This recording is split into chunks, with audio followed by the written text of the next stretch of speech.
পাকিস্তানি নাগরিকের সঙ্গে বিয়ের ঘটনা গোপন করার অভিযোগে চাকরি থেকে বরখাস্ত করা হলো সিআরপিএফ জওয়ান মুনির আহমেদকে। কর্তৃপক্ষ জানায় এই কর্মকাণ্ড পরিষ্কারভাবে সার্ভিস রুল ভঙ্গ করেছে এবং জাতীয় নিরাপত্তার ঝুঁকি তৈরি করেছে।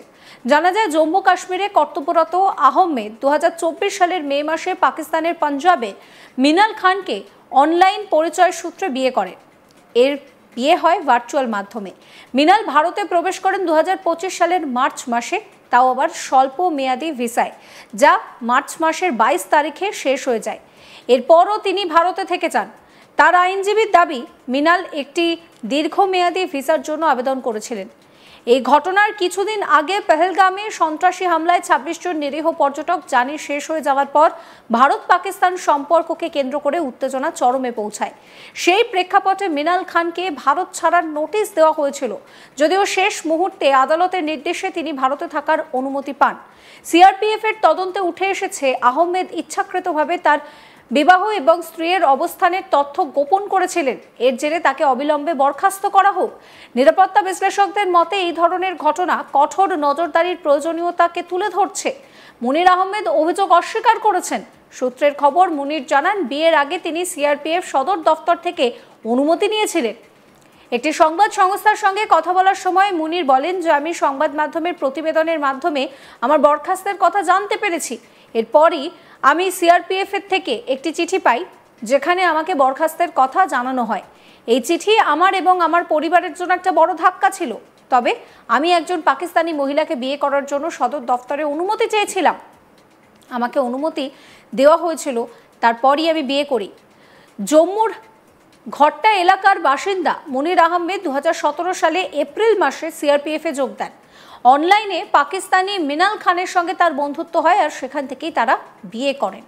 মুনির আহমেদ আরও বলেন যে তিনি 2022 সালের 31শে ডিসেম্বর মিনাল খানকে বিয়ে করার ইচ্ছে প্রকাশ করে সিআরপিএফকে জানান। আমি অফিসিয়াল চ্যানেলের মাধ্যমে সমস্ত প্রয়োজনীয় নথি জমা দিয়েছিলাম, যার মধ্যে আমার বাবা মায়ের, স্থানীয় সরপঞ্চ এবং জেলা উন্নয়ন পরিষদের সদস্যদের হলফনামা ছিল।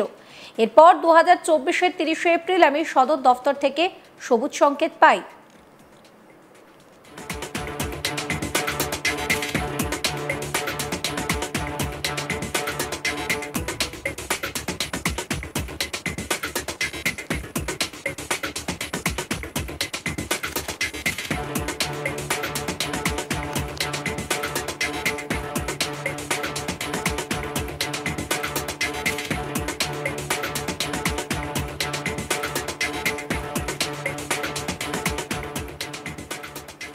মিনালের আইনজীবী তৎপরতার সঙ্গে কোর্টের নির্দেশে এই যাত্রায় আর তাকে পাকিস্তানে ফিরতে হয়নি। মিনালের পাকিস্তানে এই মুহূর্তে যাওয়া ঠেকানো সম্ভব হয়েছে এবং এই নিয়েই রীতিমতন চাঞ্চল্য ছড়িয়েছে।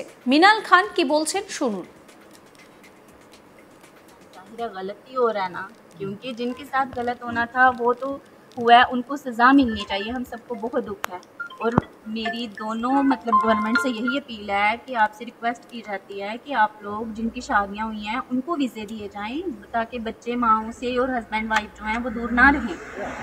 आप उनको तो कम से कम वीज़ा दें, दूसरे वीज़े ना। মুনির আহমেদ বলছেন যে তিনি 2022 সালের 31শে ডিসেম্বর মিনাল খানকে বিয়ে করার ইচ্ছা প্রকাশ করে সিআরপিএফকে জানান। তিনি বলছেন যে আমি অফিসিয়াল চ্যানেলের মাধ্যমে সমস্ত নথি জমা দিয়েছিলাম, যার মধ্যে আমার বাবা মায়ের, স্থানীয় সরপঞ্চ এবং জেলা উন্নয়ন পরিষদের সদস্যদের হলফনামা ছিল। এরপর 2024-এর 30শে এপ্রিল আমি সদর দফতর থেকে সবুজ সংকেত পাই।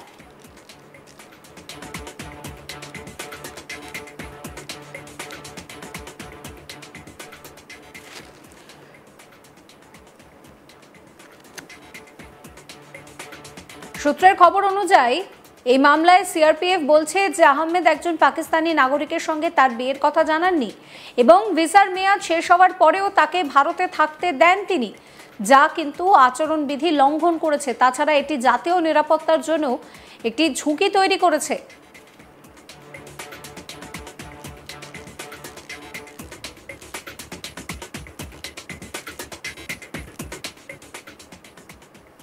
সমস্ত খবরের আপডেটের জন্য আপনাদের নজর থাকুক আজ তাক বাংলায়। চ্যানেলটিকে সাবস্ক্রাইব করবেন, নোটিফিকেশন পেতে বেল আইকনে ক্লিক করবেন, ফলো করতে ভুলবেন না আজ তাক বাংলার হোয়াটসঅ্যাপ চ্যানেল।